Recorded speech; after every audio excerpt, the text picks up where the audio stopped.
Our country, the Philippines, has been experiencing extreme weather, floods, pollution, deforestation, and winning war. We need modern defenders of our country. To become a defender of the Philippines, you must possess knowledge skills. Part of your training, you need to master the military alphabet. Military alphabet. The military phonetic alphabet uses 26 code words to represent each letter of the alphabet. The functionality of the military phonetic alphabet is a communication tool for military and civilian people alike, most often used to detail error-free spelling by phone. Other military uses can function as communicating code, slang, or shortcode. NATO phonetic alphabet. A. Alpha. B. Bravo. C. Charlie. D. Delta. E. Echo. F. Foxtrot. G. Golf. H. Hotel. I. India. J. Juliet. K. Kilo. L. Lima. M. Mike. N. November. O. Oscar. P. Papa. Q. Quebec. R. Romeo. S. Sierra. T. Tango. U. Uniform. V. Victor. W. Whiskey. X. X-ray. Y. Yankee. Z. Zulu. For the first activity of your training, decode the following using military alphabet to reveal the hidden word. For the first word, we have Foxtrot, Romeo, Echo, Quebec, Uniform, Echo, November, Charlie, Yankee. The first word is frequency. For the second word, we have Delta, India, Sierra, Tango, Romeo,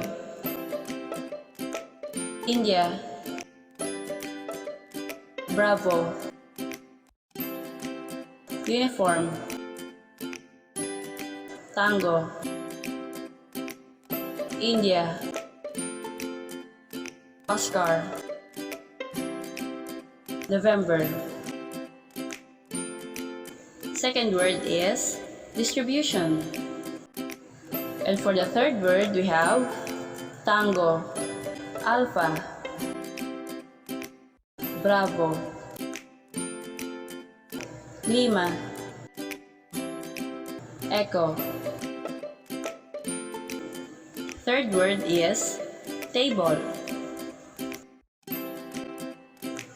For this training, we are going to define and understand a frequency distribution table and construct a simple frequency distribution for ungrouped data. Good job! You were able to master the military alphabet. Now receive this Medal of Honor.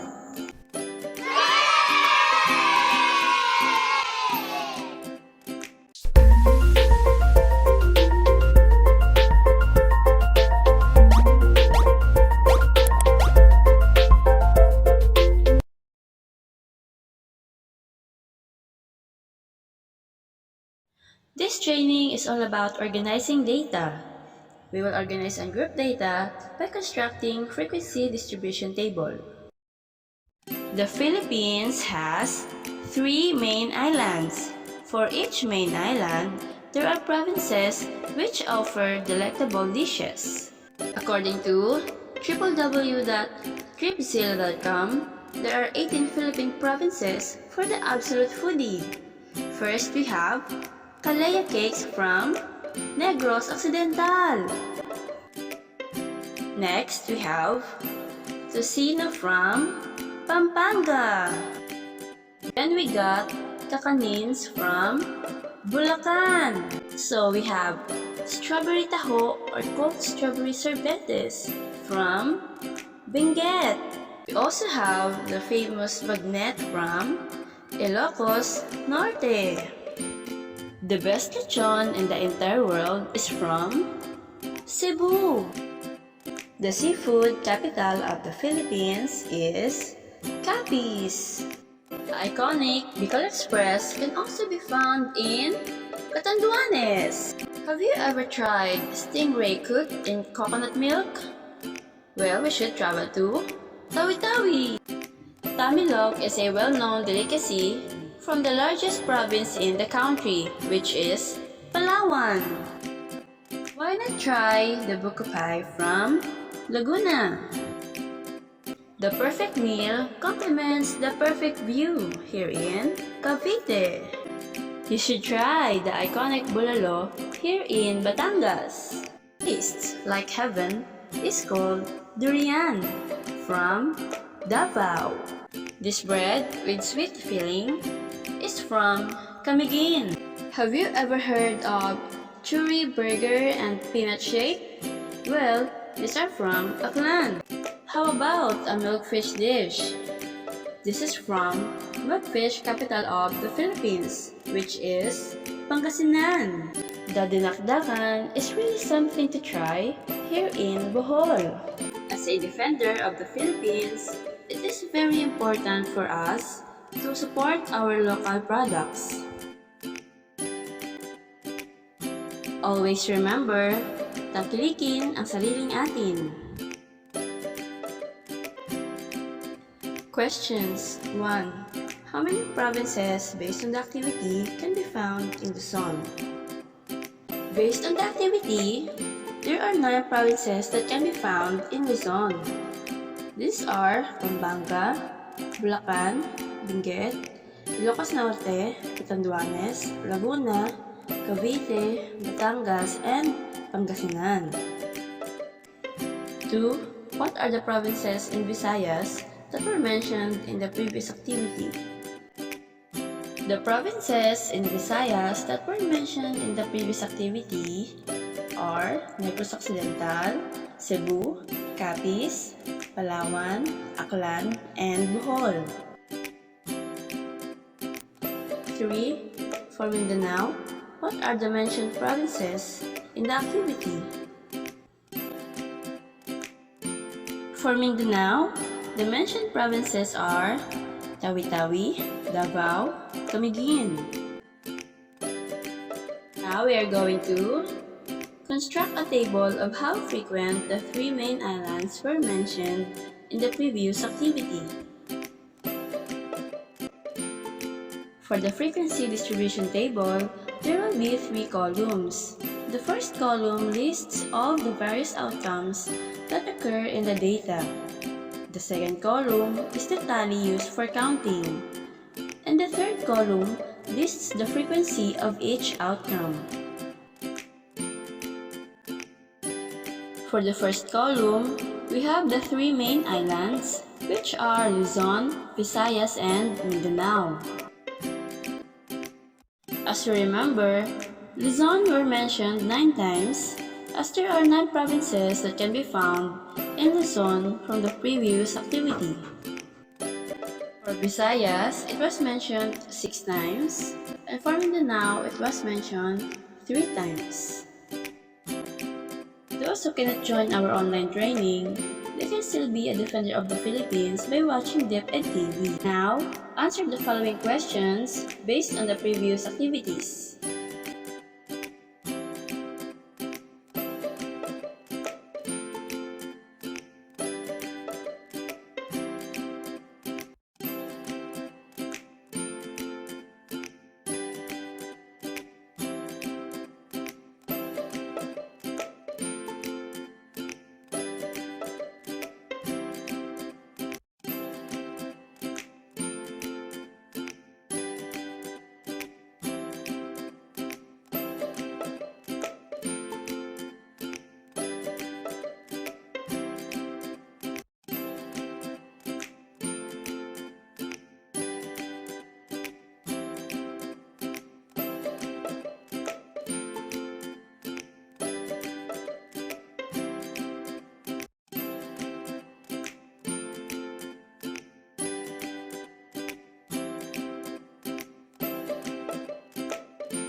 frequency tells you how often something happened. The frequency of an observation tells you the number of times the observation occurs in the data. Ungrouped data is the data you first gather for an experiment or study. The data is raw. That is, it's not sorted into categories, classified, or otherwise grouped. An ungrouped set of data is basically a list of numbers. For example, in the following list of numbers, the frequency of the number 1 is 3 because it occurs 3 times. The frequency of the number 5 is 1 because it occurs only once. The frequency of the number 8 is 2 because it occurs 2 times. In statistics, a frequency distribution is a list, table, or graph that displays the frequency of various outcomes in a sample. Each entry in the table contains the frequency or count of the occurrences of values within a particular group or interval. For example, 20 defenders were asked how many hours they study per day. Their responses in hours are as follows: 4, 6, 5, 3, 2, 4, 6, 5, 2, 3, 5, 6, 5, 4, 3, 3, 5, 3, 2, 3. Note, the first column lists all the various outcomes that occur in the data. The second column is the tally used for counting. And the third column lists the frequency of each outcome. Now, let's construct the frequency distribution table. For the first column, we have the number of hours. For the second column, we have the tally. For the third column, we have the number of defenders. 2 hours appeared thrice. 3 hours appeared 6 times. 4 hours appeared thrice. 5 hours appeared 5 times. 6 hours appeared thrice. Now, based on our frequency distribution table, let's answer some questions. 1. How many defenders do study 5 hours per day? There are 5 defenders who study 5 hours per day. 2. What is the most common number of hours of study for defenders? The most common number of hours of study for defenders is 3 hours because there are 6 defenders who used to study 3 hours per day. 3. How many defenders spend more than 3 hours of study per day? As you can see, there are 3 defenders who used to study 4 hours a day. There are 5 defenders who used to study 5 hours a day. And there are 3 defenders who used to study 6 hours a day. Therefore, there are 11 defenders who used to study more than 3 hours per day. 4. What is the sample size? In this case, the sample size is the number of defenders who were surveyed, and that is 20.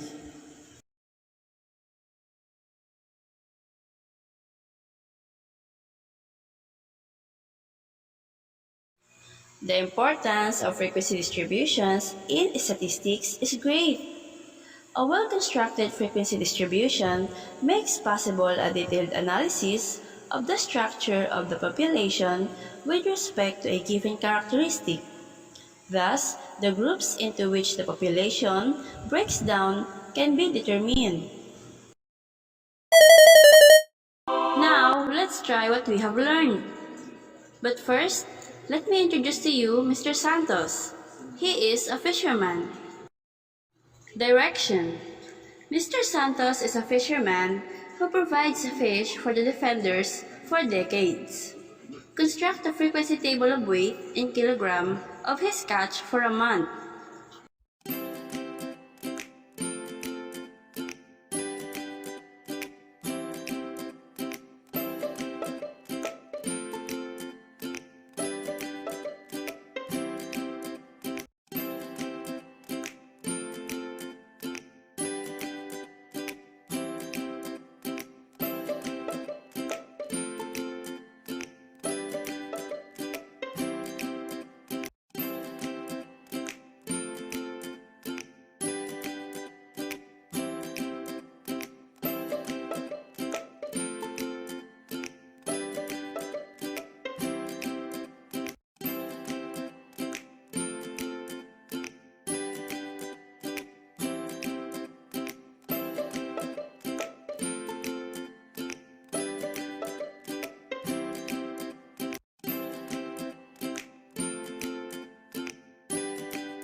Good job!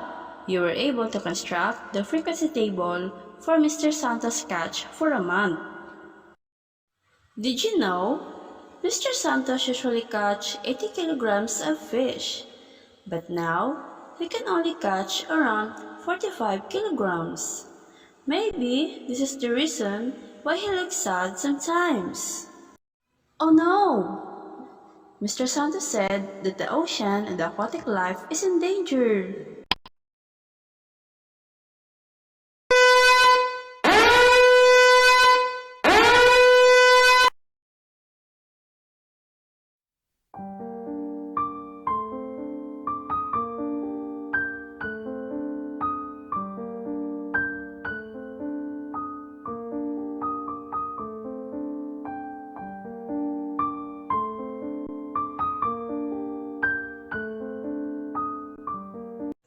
But don't worry, all we need to do is to act now. As a defender of the Philippines, there are so many things we can do to help save and protect the ocean and aquatic life.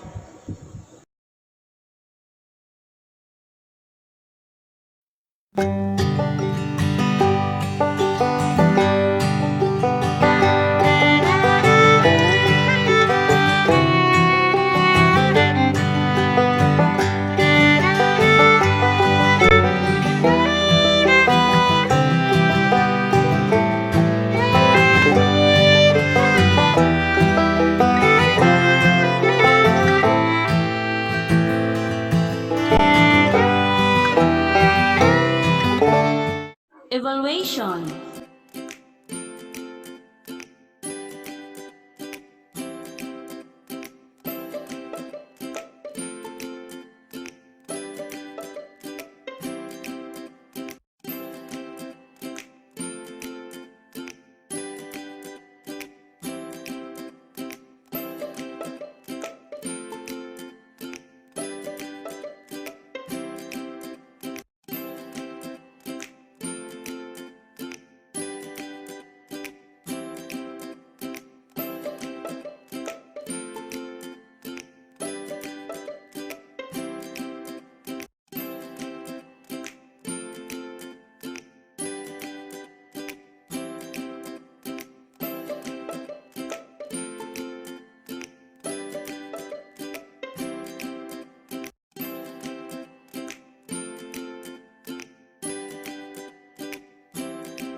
Congratulations! What a journey it was! Please receive this seal as you are now a defender of the Philippines. Assignment.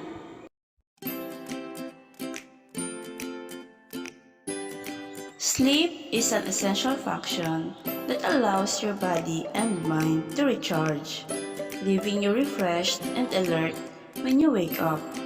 Healthy sleep also helps the body remain healthy and stave off diseases. Without enough sleep, the brain cannot function properly. This can impair your abilities to concentrate, think clearly, and process memories.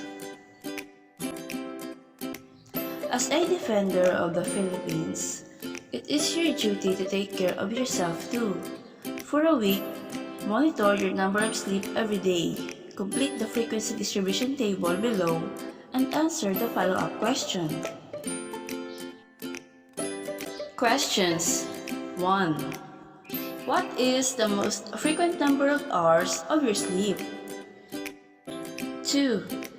According to www.sleepfoundation.org, school age or people ages 6 to 13 years old need 9 to 11 hours of sleep, and for teens ages 14 to 17 years old need 8 to 10 hours of sleep.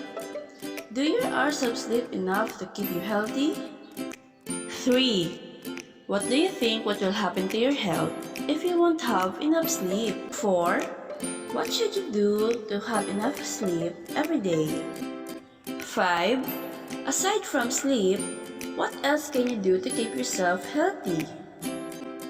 I hope you enjoyed your training to become a defender of the Philippines. We should always remember to love and protect our country. That's all for today. Until next time.